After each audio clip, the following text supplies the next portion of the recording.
This video and podcast is brought to you by the Kulkarni Law Firm. Reach out to the Kulkarni Law Firm for advice on PRC review, MRC review, developing SOPs, training, audit compliance, and more. Reach out to Darshan at kulkarnilawfirm.com or call me at 302-252-6959.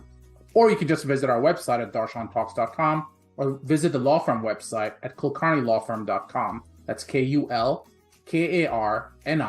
lawfirm.com. Hey everyone, welcome to another edition of Darshan Talks. I'm here with Stephanie Trunk. I was really excited because I am required as an attorney to do continuing legal education.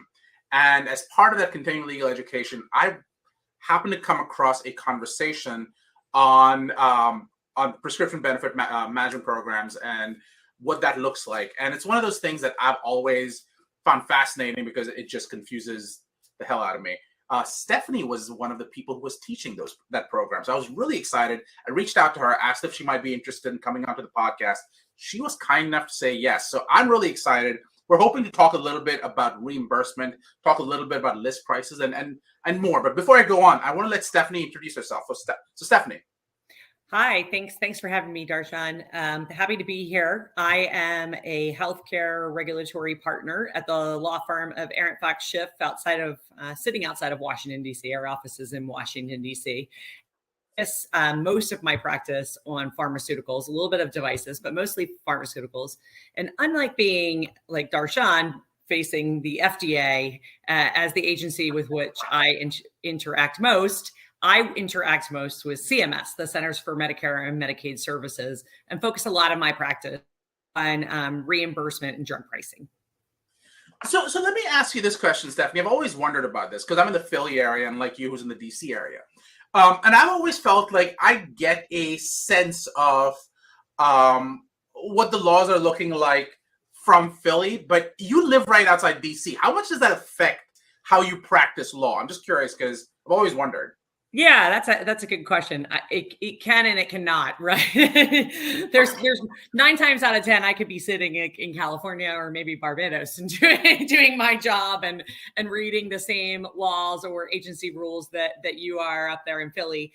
Every once in a while, being in DC can be very helpful. I do some trade association work and sometimes we will go to the Hill and have discussions, and that certainly was par for the course when we were going through the process of Build Back Better, which became the lovely Inflation Reduction Act, and also sometimes going to CMS. Although the interesting thing about CMS is some of the upper echelon of the administration sits here in DC, but actually the main campus for CMS is actually outside of Baltimore. So you still end up having to drive for in-person meetings. And of course, we haven't been having that many in-person meetings of lately because of COVID, although they're finally starting to come back on the Hill and otherwise. Very, very interesting. So let's talk a little bit about reimbursement. And everyone sort of talks about CMS and people are almost surprised in my world. In my world, people sort of look at me and they go, oh, you're a food and drug lawyer, right? So you can do the CMS stuff as well. I'm going, no, I can't. I don't understand CMS stuff. They sort of just bucket all of us together and go, if you understand one agency, you understand the other. And you're kind of going, no, we don't. But can you talk a little bit about the jurisdiction of CMS? Why is it even relevant and how it all plays out? Yeah. So sure. So obviously it's kind of in its name, right? It's the Centers for Medicare and Medicaid Services. So the jurisdiction of CMS is really oversight of those two programs, which are quite large. They cover a lot of lives here in the U.S. Medicare, as we know, is we primarily think of Medicare as being a program for the elderly, 65 and older. It also can cover individuals that qualify at a younger age because of disability. And then Medicaid is actually a program that's run jointly by the federal government in tandem with the state. CMS, Congress, and then CMS has kind of oversight of those programs and there are statutes and regulations that every state Medicaid program must comply with in order to receive a federal match of funds to help pay for the Medicaid program.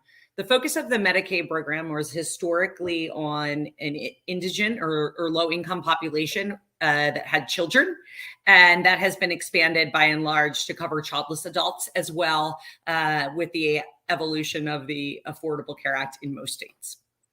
Very interesting. So if you are and we'll talk primarily about pharma, but if in the event that you think there's a important distinction in the context of devices, we can talk about that as well. But if I am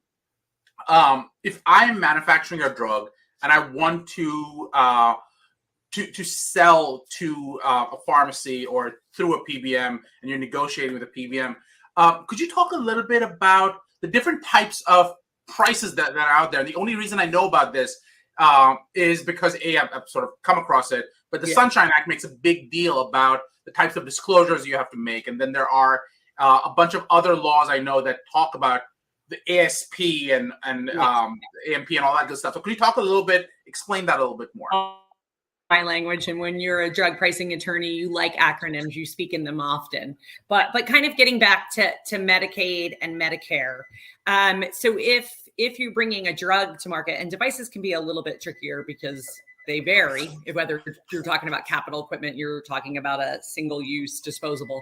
But with drugs, if a manufacturer wants their drugs covered by Medicaid, they have to participate in something known as the Medicaid Drug Rebate Program. And you literally sign an agreement, something known as a National Drug Rebate Agreement, that says you're going to participate in Medicaid, you want your drugs covered by Medicaid, and the exchange for that coverage is that you're going to pay rebates based on a metric known as AMP, average manufacturer price, which is relevant for both brands and generics, and best price kind of comes into that equation for brands. And you will pay rebates to the states on Medicaid beneficiary utilization of your products based on those metrics that you actually report to CMS. So now you can see the interplay of the two agencies together. And essentially, once you've signed that agreement, every state has to cover anything known as a covered outpatient drugs, which is most drugs. It's anything that could be used on an outpatient basis. That it could be a brand, it could be a generic, it can be a biologic, it could be an OTC. So it's most of your product line, and really they have to cover it. States can have formularies, but they can only have formularies that basically subject some drugs to prior authorization, making it harder to get coverage of your drug. But eventually they have to cover any of your drugs because you signed that agreement and you participate in the Medicaid Drug Rebate Program. There are 1,000 questions that just came out of what you just discussed, because I'm kind of going, I remember my time as a pharmacist, and I remember this whole discussion of, oh, it's an OTC drug, we don't have to cover it, you just go across the counter and pick it up. But what you just said is no, in some cases they will. Can you talk a little bit more about that? Yeah, so OTCs are really interesting, and this comes up a lot in my practice, because even manufacturers will say, "Oh, but that's an OTC. We didn't have to submit an AMP for that," and that's kind of a misnomer, because technically OTCs meet the definition of covered outpatient drug. It's up to the state to elect whether they want to actually cover an OTC. They're a little bit different of an animal. They can choose to, and when they do, they have to they kind of treat it like a prescription. Someone submits a prescription, it's processed, a claim is adjudicated, just like a pharmacist would adjudicate any claim. And that's how Medicaid ends up reimbursing for it. It's very common with some OTCs to have Medicaid coverage. Think about what I said about Medicaid being focused primarily on children when it first came to fruition. And therefore, a lot of the over-the-counter cough cold products tend to be reimbursed by states. When Prilosec went OTC, it was reimbursed by a lot of states, again, as an election. That's interesting for multiple reasons. So my first question is, how does this tie into like the CHIP program? Because I've heard that term thrown around. You've mentioned Medicare Medicaid. But how does CHIP tie into any of this, if at all? Great question.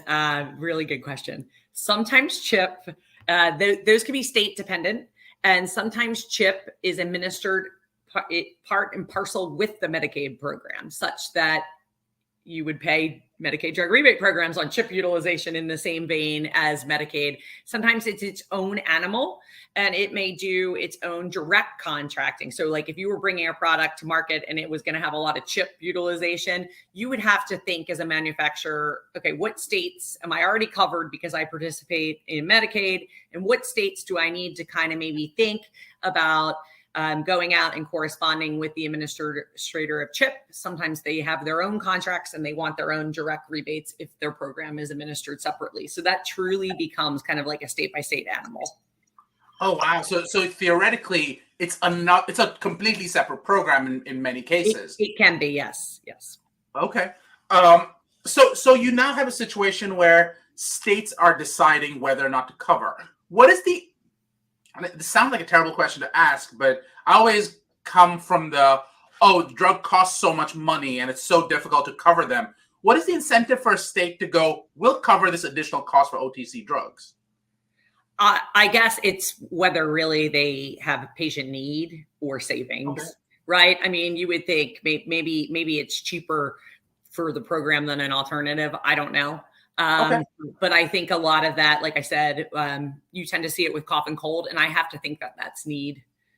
Yeah. Okay, so it's not like based on something like, primarily the kids stuff because that's what the origination was. We're going to go after the kids' medications and make sure they're covered because we don't want kids going without medications.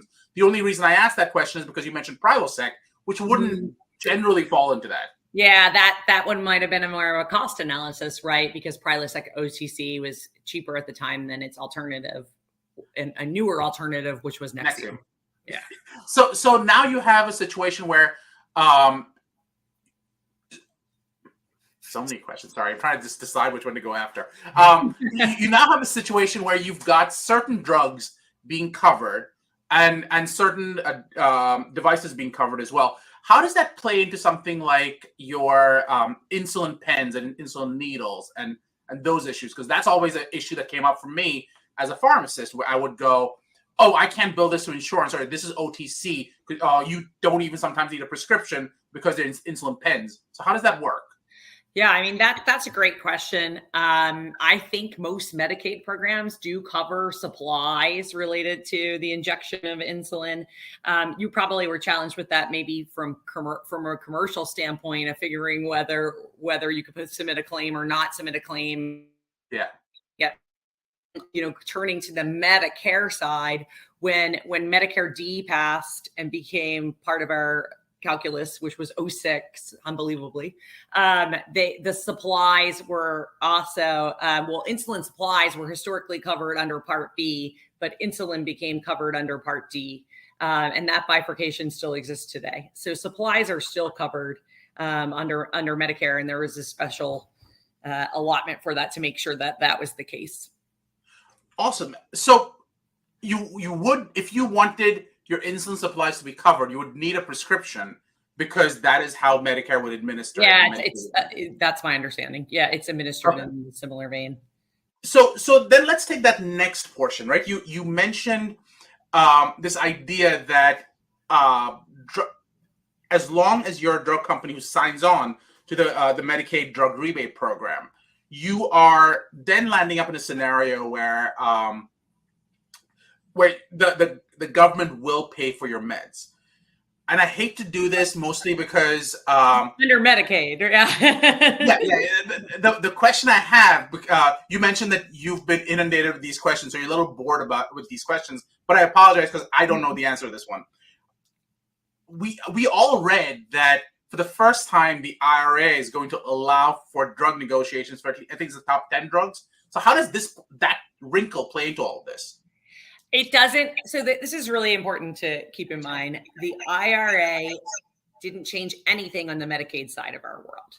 The IRA's focus is on the other big entitlement program we have, which is Medicare, which remember that I said that program under the guise of CMS is focused on 65 and older.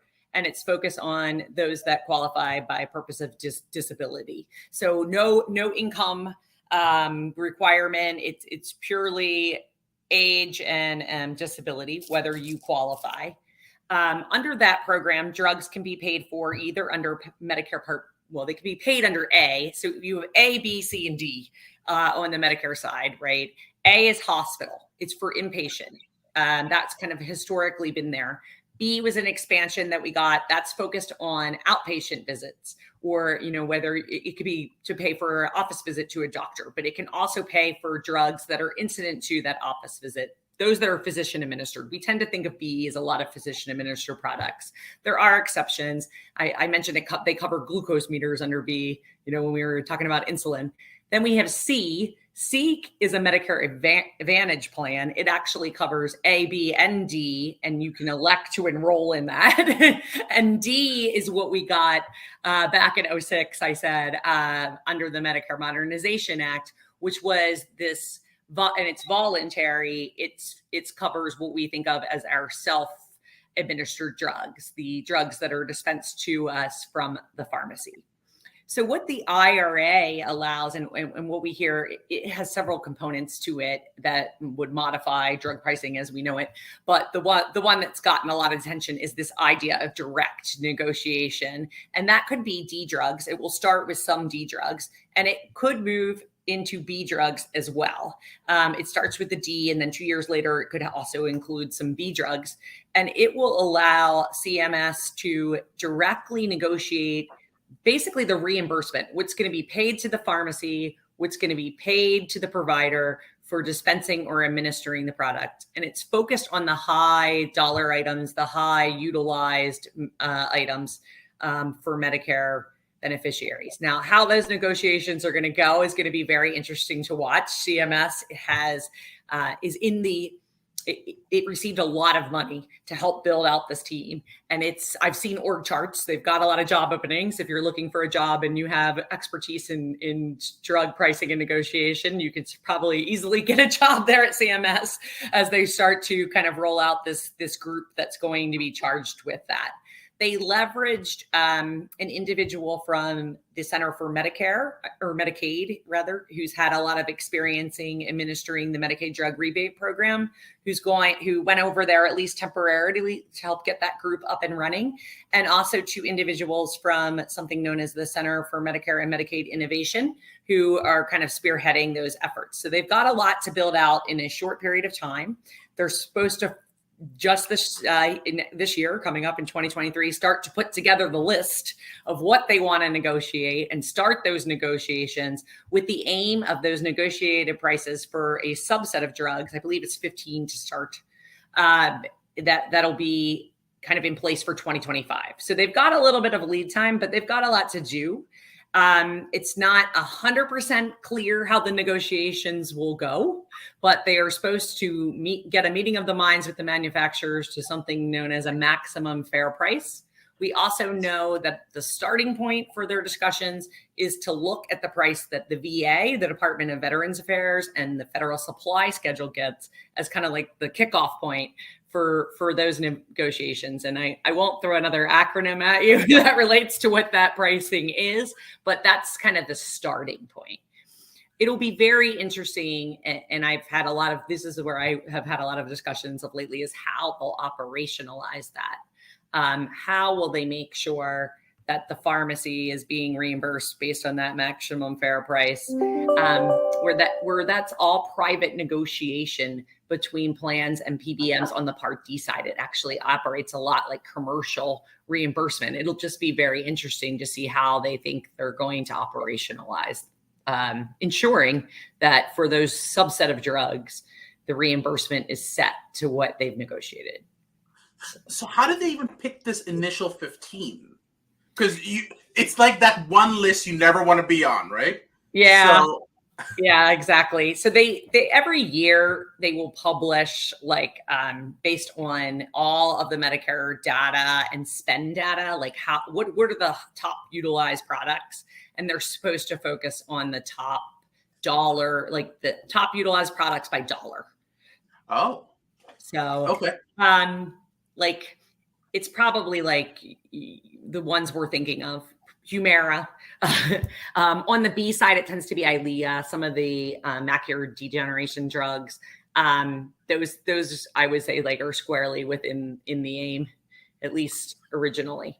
And there is some criteria to it. It's got to be top utilized products.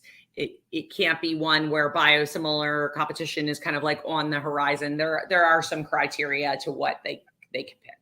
Oh, and it has to be, I think like 10 years out from patent protection. So it's kind of like this subset of branded drugs that are older, a little bit older. Okay. So the idea is don't allow competition, right, and innovation, but that's the idea.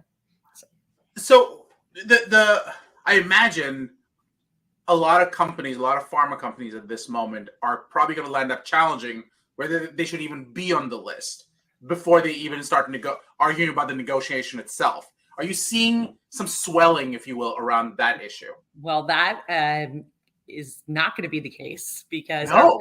Our friends in Congress who drafted the IRA said that it is not subject to any review, administrative level or judicial. Can you do that? I mean, as a lawyer, I didn't know you could go not subject to judicial review. I think that's a great question, Darshan. I think that's a great legal question that we may see litigated in a court. Fair enough. The second question, like constitutionally, how is it not a takings? Right. Exactly right. The second question is you talked about this idea of a negotiation. With all due respect to Congress, and let's be honest, drug pricing is expensive at this point, and so we're not taking those two things off the table. But the fact is that is it really that much of a negotiation when you are literally responsible for 80% of drug spend? Like if they say I'm going to give you $2, what is your negotiation? You just have to walk away at that point, right? Right, and they can't if they fail to agree to a maximum fair price. There are significant fines that can be imposed for failing to come to the table and agree to something, which is the other kind of odd feature of the law. It's kind of like it's a negotiation, but it's really if you hit an impasse, we're going to fine you. It's very odd. And the MFPs, the maximum fair prices, will be public.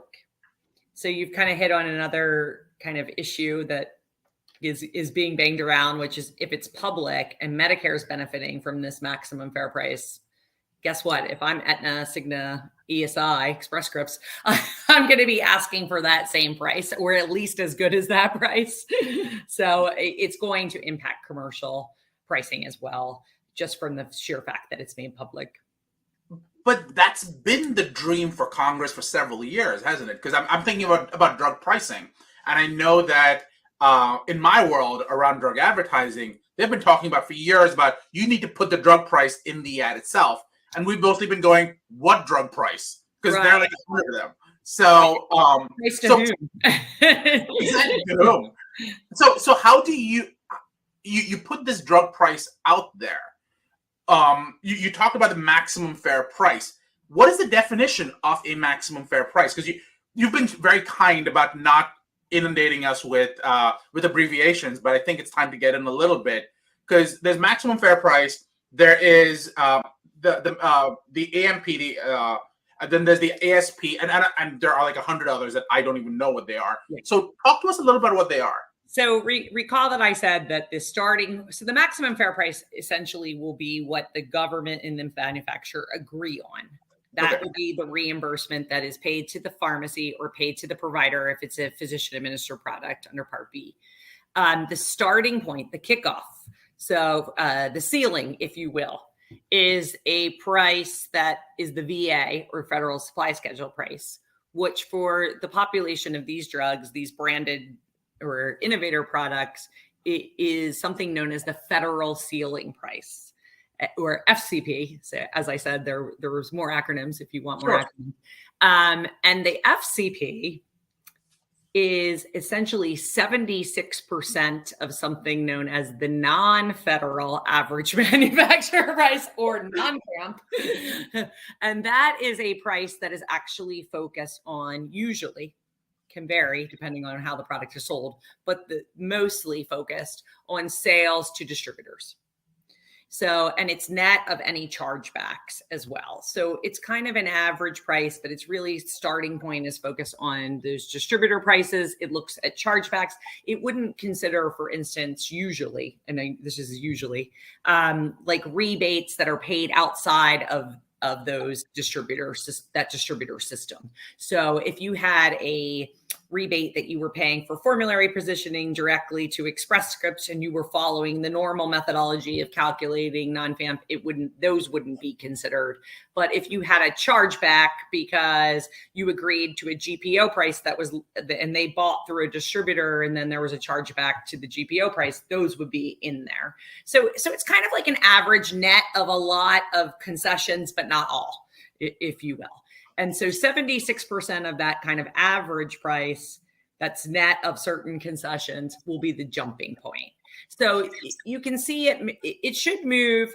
It's usually a fairly discounted price. It's not the low of the low. You could certainly find 340B pricing that is lower. You could even find perhaps certain commercial negotiated pricing that at the dead net is lower, but it's a low starting point. And it's a starting point. So whether they're going to look at other metrics and factors or ask for data from manufacturers, that's all kind of TBD. And we'll see that shake out as CMS kind of gets its team up and running and starts to put out guidance about the negotiation process. We're getting towards the end, but I'm going to ask one question because I do have a lot of pharmacists who listen in as well. And one of the big questions they often have is, how does this affect my reimbursement? Because what we're talking about is the drug price. How does this, and one of the things that most pharmacists I talk to complain about is, in the end, what I put into my pocket is sometimes a negative number. Yeah. So how does all of this work out? And that could happen here because the MFP will be the reimbursement. It will be the Medicare reimbursement to the pharmacy plus a dispense fee. It's going to be lower, probably, presumably, than what they were getting historically under the contracts with PBMs and Part D plans, which is usually like an AWP-based discounted rate for these drugs plus a dispensary. So that's going to go down. And then that begs the question, what about the other side of our equation? What about the purchase price? Because if they're purchasing drugs, which a lot of these brand drugs, they're purchasing them at the wholesale acquisition cost, the list price, if you will, maybe with a slight discount. And if they're purchasing at that, but they're being reimbursed the MFP, and the delta has presumably shrunk, and it may have gone negative. So that's a big question.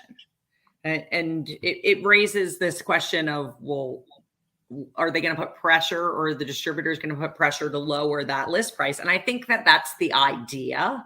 But will that happen? I don't know, because that side's all negotiation, right? It's all independent commercial negotiation. Have you seen any efforts to have a minimum dispensing fee that gets put in so that the pharmacist doesn't land up in a loss each time? That is certainly something that was lobbied for when we saw the Affordable Care Act get implemented. On the Medicaid side, we had, under the Affordable Care Act, Medicaid historically had to reimburse based on a formula that each state creates itself. And it used to be called estimated acquisition costs. And they had to go to an actual acquisition cost-based formula under the Affordable Care Act. And there has to be an adequate professional dispensing fee, it's called. And that was something that was lobbied for quite a bit from some of the pharmacy groups and patient groups about ensuring that there was at least a minimum or maybe a set professional dispensing fee. And ultimately, those efforts failed. They got better definitions about what is a dispensing fee and what should be in a dispensing fee. But ultimately, again, the states under the Medicaid program set their own, and they do vary. You can actually go on CMS's website. If you even just Google like state Medicaid pharmacy reimbursement, it'll take you there. And you can go and look at the various state formulas, and you can see the variation in dispense fees, and also like how they come up with their own little actual acquisition costs formulas, which can vary state to state as well. So, Stephanie, I could keep going, and as you can tell, I'm fascinated by the topic. I know. We can talk all day about drug pricing. See, Darshan? I love this topic. I do, and I'm still confused as all heck about it. But before we go, how can people reach you? Great. Yeah. So I'm at Aaron Fox Schiff. We do have a blog. It's also called Healthcare Council blog. I think it's called healthcarecouncil.com. We write often on the subject. We put out a lot of client alerts. If you go to that blog, you can actually subscribe and get our alerts directly to your inbox. And my email is also stephanie.trunk@aaronfox.com. Awesome. Stephanie, I hope you'll consider coming back. This was amazing. So thank you. I would love to. I feel like we barely scratched the surface. We could talk all day. We absolutely could. These conversations are not intended to be legal, regulatory, or clinical advice and may not be right for you. These conversations are intended for educational purposes only. Conversations on this forum do not create an attorney-client relationship.